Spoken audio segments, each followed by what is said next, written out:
Hi, I'm Collin Riley, and I'm making this video for Chris Decker.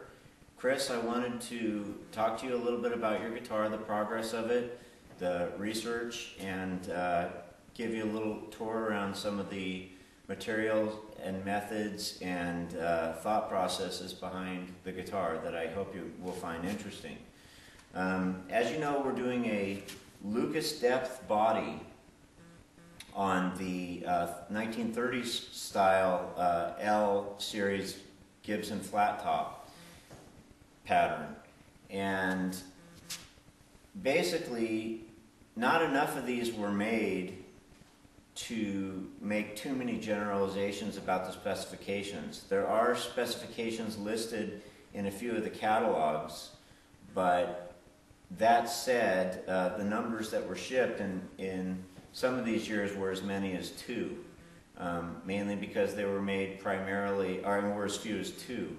And the reason for this is they were made in the Depression era, and they were quite an expensive guitar. But it's a really significant guitar because the way that it's told, it's the first guitar that was endorsed by an artist, Nick Lucas, and they had solicited his endorsement, and he had agreed that if they made one to his specifications that, that he would endorse it. And essentially they took that L pattern flat top and increased the body depth, both mainly at the upper bout, but a little bit even at the lower bout, and to accommodate for his need for a lower register and volume, rather than start from the ground up with a whole new instrument. But they made it with premium appointments.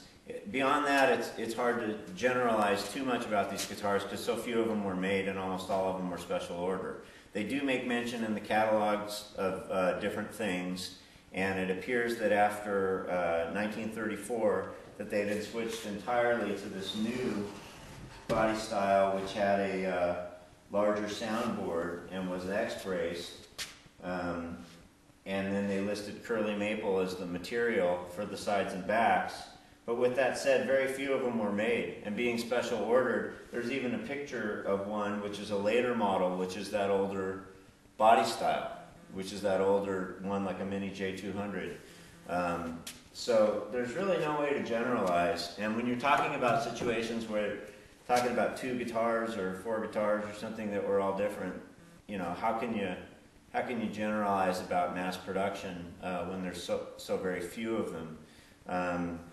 The book I rely on for a lot of my information, or at least the one that I keep close, is this book called Gibson's Fabulous Flattops, which is an excellent reference. It's an older book. It was the authors are Eldon Whitford, David Venepol, and Dan Earlywine. And Dan Earlywine is probably the one that we'd know best because he is so involved with Stuart McDonald Luthier Supply and is an authority on guitar repair and an innovator in tools. Like quite often when they reference luthiers, he's the one that they go to because he's really well known and well established in the guitar repair and guitar building community. But David Venepol is more of a technical writer from what I understand, and taught writing, and has done another piece on cataloging music, and for this book did a lot of field research and a lot of verifying. So they combined Dan Earlywine's practical repair experience, because he's seen about every nice guitar that exists, and David Venepol has done research. And this Eldon Whitford is quite an authority on Gibson guitars as well, from what I understand. But it appears to me that you might not know him outside the context of this particular book. But in any case, these 3 guys collaborated on this beautiful book, and they have a lot of great information and some technical specifications and everything like that. And it's a fine book, Gibson's Fabulous Flattops. I really recommend it. And I know that there's a new one out which is supposed to be even more extensive, by some different author, and I'm anxious to get that, but I haven't added to my library recently. But anyway, it tells us a lot of information on it, and it documents, what I've seen. I've seen some examples of this L style guitar that are vintage, and then also I've seen the modern production Gibson recreation of this, which is essentially seems to be like one that was made from 1934 on, but maybe they've even changed the specifications now. I know they've come down in price, but my dad bought one, and I've been able to play and see that one and measure it and stuff like that.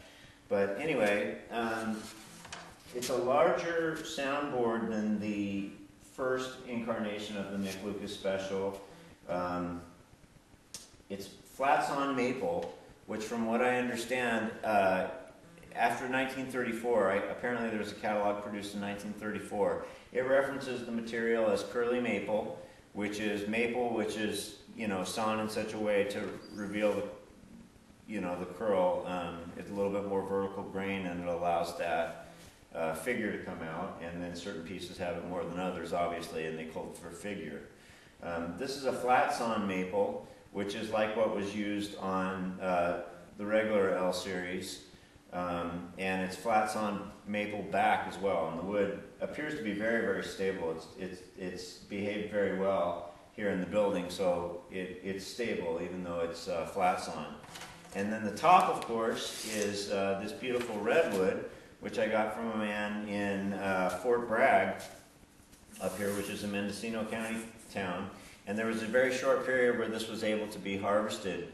Between when it was discovered and when they put the brakes on being able to get it.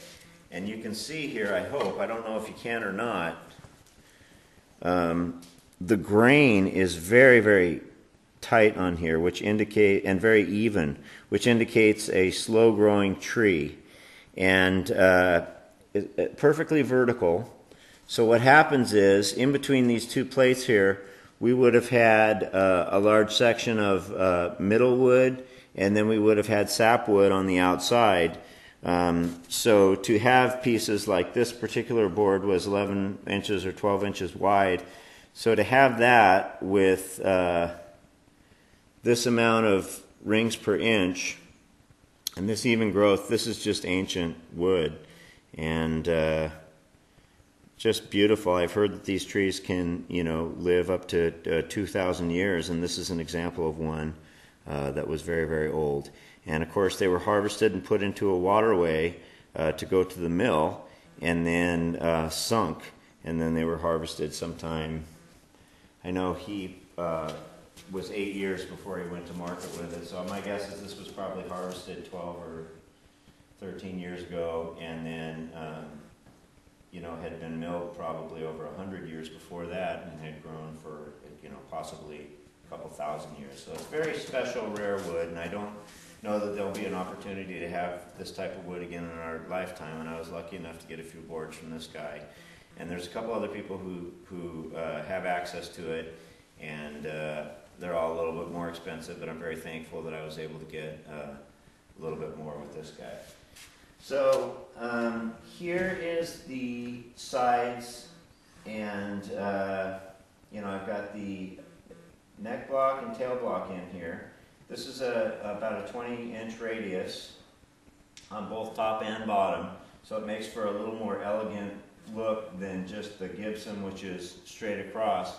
And it appears to me that the design of the Gibsons were designed a little bit more around a phi calculation, which I believe is 1.6125, which is a classical proportion that they use in both instrument and architecture and furniture design, which the Martins are beautiful, beautiful guitars, but a few of the considerations were around production.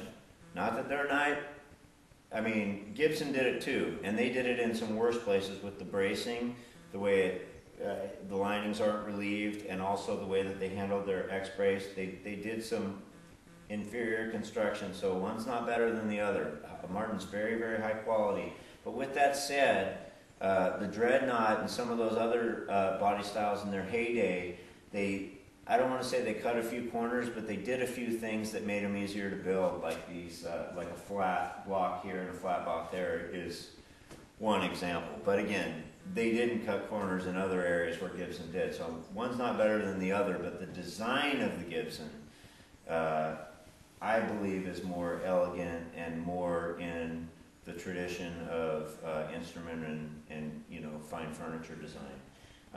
And when you look at them, they have that very pleasing effect you know, they're very nice to look at, in my opinion. Of course, their finishes are just so fabulous too.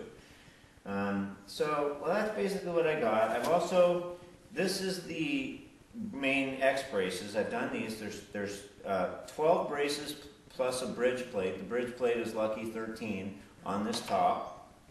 And the way I do these is I make some square blanks, make some rectangular blanks, and get them perfectly rectangular. And then I do a lap joint here, meaning an overlapping joint. The original Gibsons did actually 3 pieces. They did it just to triangular stock, and then they had one go against it, and then they had another one come this way, and then they put a wedge in there. But that's the first thing to fail, so we're not doing that. We're doing it like the Martin, so we'll give a little credit to Martin, you know, for insisting on doing these beautiful overlapping joints. And you heard that squeak a little maybe. Beautiful, tight, perfect angle lap joint. And we stick a little bit of glue in there as well, but it's so tight it wouldn't really need it. But this is a beautiful, perfect lap joint, and that's going to comprise the main bracing. But again, there's 12, and the way I do it is, again, I do that, then I radius the bottom with a plane, and then I fine it out on a radius dish that I use, you know, to press it for gluing the braces. And then I take my block plane and ultimately my scraper, and that's how I make that shape. And I make sure that the spine is right in the middle, and I leave this overlapping section square. So that has a nice lot of surface area to glue and is, you know, very robust right at that X. And then I, you know, I taper and shape it with the block. Now, I can't verify whether, I know probably some of them were, but I can't verify whether they did the taller braces, which are scalloped for tuning. But my guess is that on some of them that they did, and some of them they didn't. In my case, what I do is I make these nice and thin, and then I listen to the top, and if it seems like it can be improved by removing some material, then I'll remove some material. But you have to be cautious on that. And, you know, on my J45s, as a matter of course, I scallop them to you know, a pre-shaped kind of pattern, and then I go back and listen, and I'll change them a little bit sometimes, but for the most part, they're just scalloped in certain areas, and they're made that way. On this model, they're normally a ½ inch high at the highest point, and they're triangular, and they're not scalloped or individually tuned. But on yours, I make them a little bit higher, and then I do actually see if it can be improved, to my way of thinking, by removing a little bit of material, mainly up here, and then I also take a little bit out in the tone bars. You can kind of see the pattern of how the vibration should be, and you just loosen it. You leave it stiff in the areas that stay still. They call those the nodal lines. And then, you know, the areas that should flex, you can relieve a little bit of brace. But in any case, that's kind of where we're at. I got the bridge plate done. Very thin bridge plate, maple, and I pick a vertically grained portion of this wood, and it's about 1/10 of an inch thick, and then of course cut to the angle of the X brace. You can see kind of they fit on there. But that's where we're at. I'm gonna probably be able to finish the bracing of the day. I make each brace just individually, all 12 of them, and then I'll brace that top. Obviously I have to do the sound hole and the rosette on this top, which is, I'll do that before I glue the stuff on, and we'll go from there. Anyway, just kind of an in-progress update. I hope you found it interesting. Thanks, Chris. Bye. Okay, Chris, just wanted to show you, there's your rosette there.